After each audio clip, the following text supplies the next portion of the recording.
Welcome to the deep dive. Glad to be here. So today we're plunging into this really vast world of finding freelance work. And yes, selling your digital creations too. It is vast, isn't it? Let's be honest, the sheer number of resources online, it can feel less like a, treasure trove. And more like just an overwhelming digital junkyard, maybe. Yeah, exactly. Hundreds of platforms all promising the perfect gig or the best marketplace. I mean, where do you even start? Exactly. So our mission in this deep dive, really, is to try and cut through some of that noise. Okay. You've shared just a mountain of information, and, well, we're here to pull out the really valuable stuff, the insights. The aha moments. Yeah, the moments that give you a real feel for what's actually out there. Yeah. Whether you're, looking to land your first remote contract or maybe scale up your freelance business. Or finally sell those digital things you've made. Right.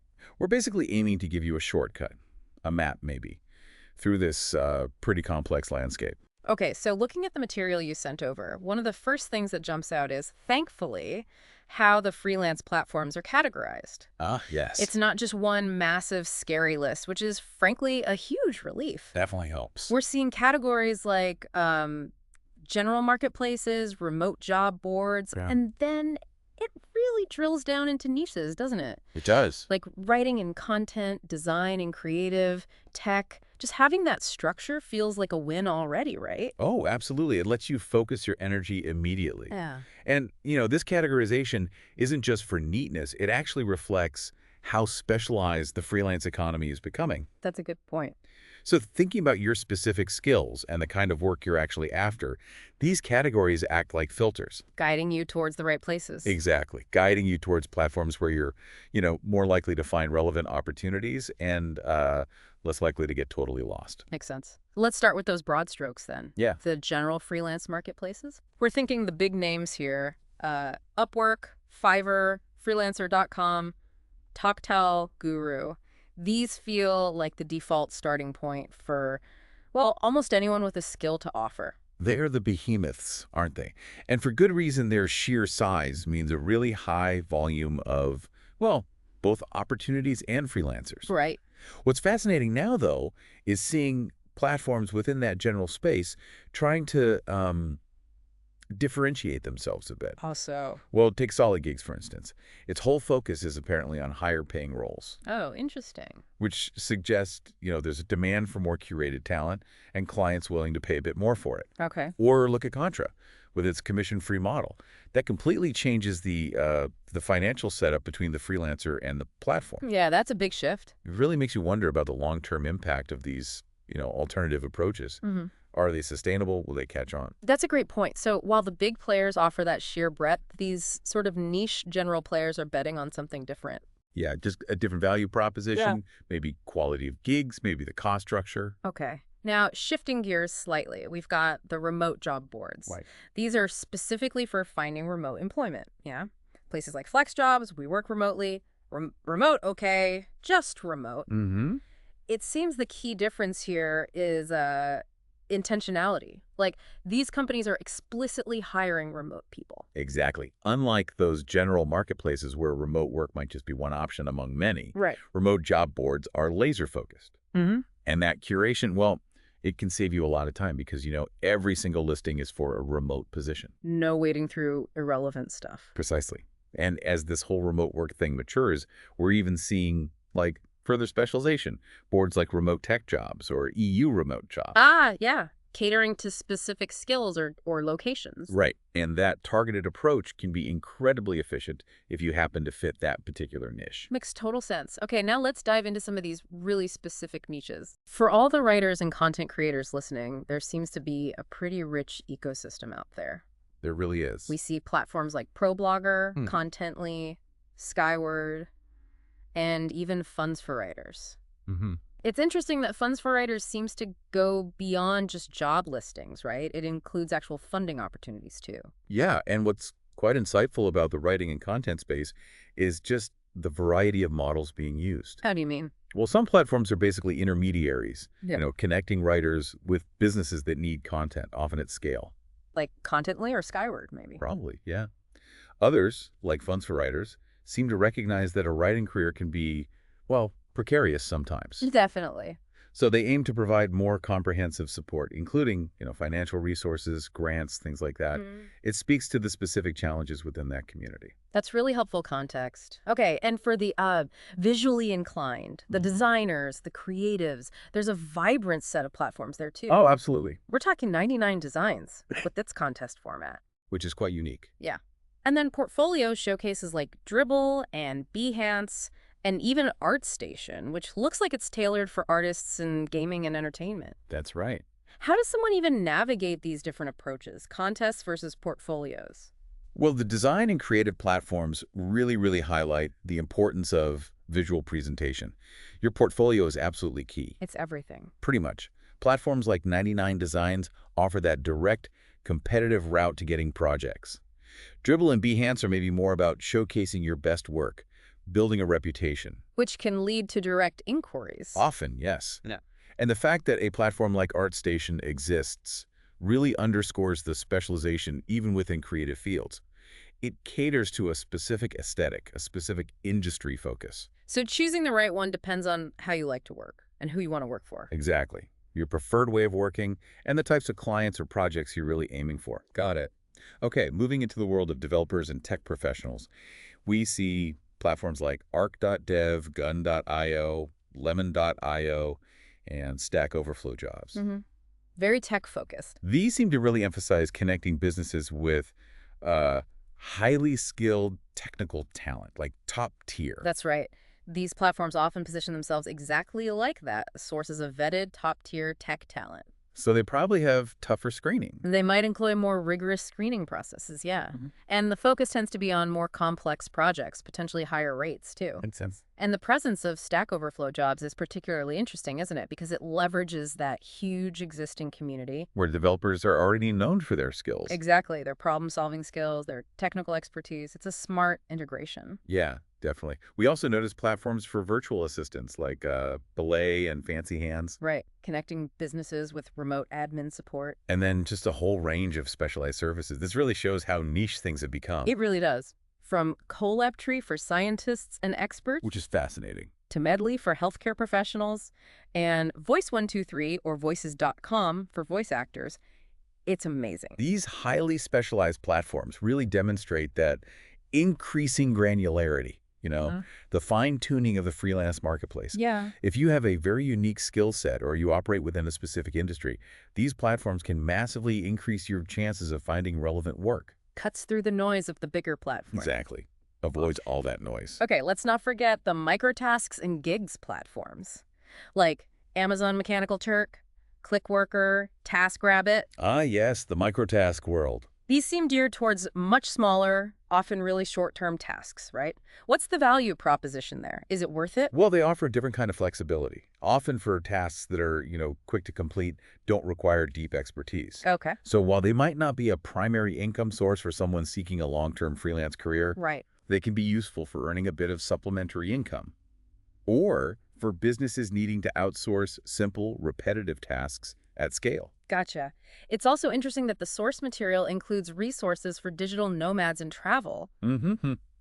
Like Nomad List, Remote Year. Yeah. These seem to go beyond just job boards, don't they? Offering more of a lifestyle, a community aspect. They do. It reflects that blurring of lines between work and lifestyle for so many remote professionals now. True. And we definitely can't forget the regional platforms That's like not- Malt in Europe, Workana in Latin America.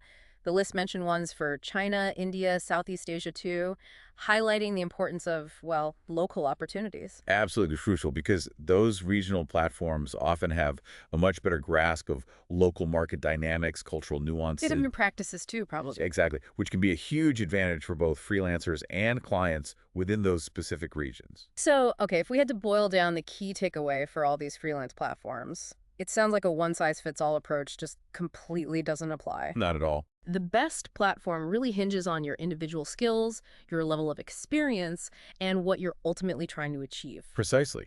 And exploring multiple options seems pretty essential. You think so? Definitely. Don't be afraid to experiment a bit. Each platform has its own vibe, right? Its own community, fee structure, focus. Yeah. So by exploring several that seem to align with your profile, you'll get a much better sense of where your skills are most in demand and, frankly, where you feel most comfortable and supported. That's really solid advice. Okay, let's pivot now. Right. The second part of our source material dives into the world of selling digital creations. And wow, the breadth here is quite something else again. It truly is another universe. We're talking e-commerce giants, specialized platforms for things like ebooks and online courses, creator platforms, even app stores. It's huge. The digital marketplace it's democratized creation and distribution in a way that was just unimaginable a few decades ago. And that's led to this explosion of platforms, each catering to specific types of digital products, specific creator needs. We're all familiar with the big e-commerce giants, right? Amazon, eBay, Etsy, Walmart, Marketplace. Household names? Yeah. While they're not exclusively for digital goods, they obviously offer massive potential reach. But what's the trade-off for getting in front of that huge audience? Well, the primary advantage is that immense built-in audience. Oh, I knew Absolutely. it. But that also comes with significant competition. You're basically vying for attention among millions, maybe billions of products. Right, crowded. Very crowded. Mm. And additionally, these massive platforms have their own rules, their own fees, their own branding limitations, which might not be ideal if you're a creator seeking more control over your brand and, crucially, your customer relationships. Okay, that makes sense. Then we get into platforms specializing in specific types of digital products. Yeah, the niches. For ebooks, we see options like Gumroad, Selfie, PayHip, alongside the big publishing players, Kindle Direct Publishing, Smashwords. And for online courses, there's Teachable, Thinkific, Kajabi, Udemy, Skillshare. Each seems to have a slightly different model. How do you even choose between those? Yeah, it can be tricky. I think the key distinction often boils down to control versus discoverability. Okay, explain that. So platforms like Gumroad, Selfie, PayHip, they really empower you, the creator, to manage your own sales, your branding, your customer interactions directly. So more control? More control. They're great if you already have an audience you can bring to them. Right. Marketplaces like Udemy and Skillshare, on the other hand, they offer access to a large existing user base. People are already there looking for courses. So more discoverability. Exactly, which can be really beneficial for getting initial exposure. But the trade-off is you might have less control over pricing, branding, how your course is presented. So you need to know your priority. Control or reach. Understanding your priorities there is absolutely crucial, yeah. Okay. And the landscape for selling design assets seems vast. It really is. We're seeing Envato Market, which includes Graphic River, Audio Jungle, then Creative Market, Shutterstock, Adobe Stock. Even ArtStation Marketplace pops up again here. If you're selling graphics, templates, photos, videos, audio, there are just so many avenues. Well, the demand for high-quality digital design assets is just continuous, isn't it? Sure. So these platforms act as marketplaces, connecting creators like you with individuals and businesses who need those resources. And the variety reflects the diverse needs: stock photos for marketing, complex templates for designers, Right. and each platform often cultivates a slightly specific aesthetic or caters to a particular type of user.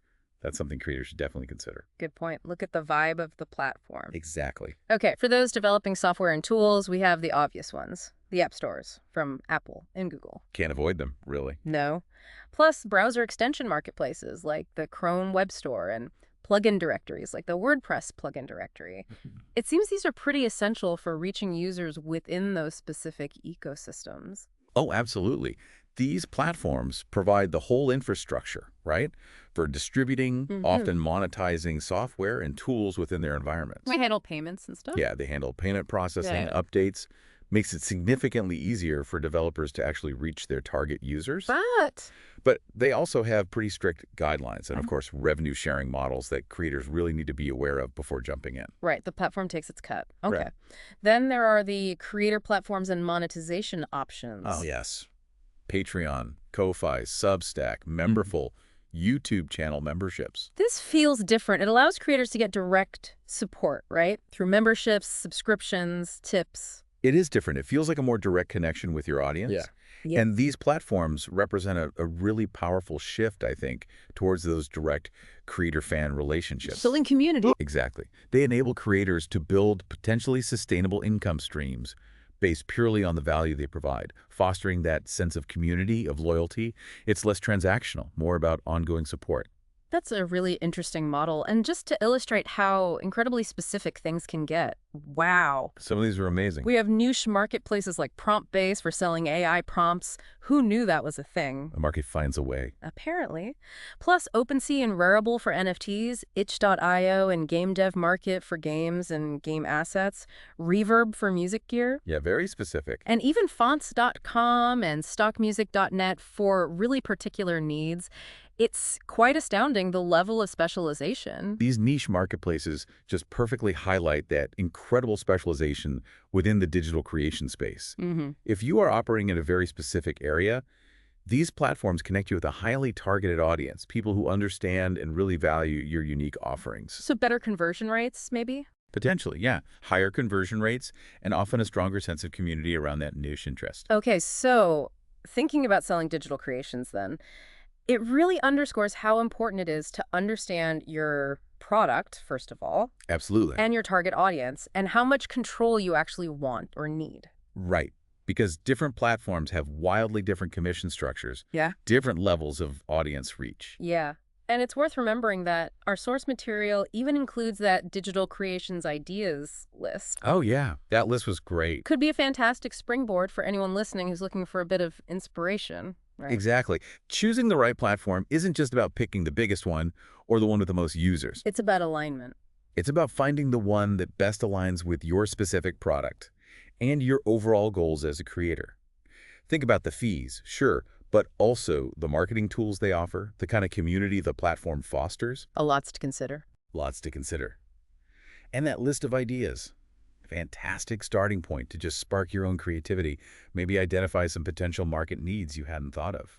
Okay, so as we wrap up this deep dive then, it's abundantly clear whether you're looking to offer your skills as a freelancer or share your digital creations with the world, the online landscape is, well, vast. Vast and incredibly diverse. Yeah. The information we've covered today, it's really intended as more of a guidepost, isn't it? A starting point. A way to orient yourself in this huge ecosystem rather than some kind of exhaustive catalog. Absolutely, because it changes so fast anyway. The key takeaway, I think, is to understand the different categories of platforms and the distinct value propositions they offer. For having that framework helps. That framework will empower you, hopefully, to navigate the options more effectively, make more informed decisions about where to focus your energy. Whether you're looking for work or looking to sell. Exactly. So, with this overview in mind, I guess the question for you, listening, is to consider not just where the opportunities are, but where your unique skills, your unique creations can truly thrive in this constantly evolving landscape. What new possibilities maybe have these resources sparked for you? That's the key question. And that concludes our deep dive for today.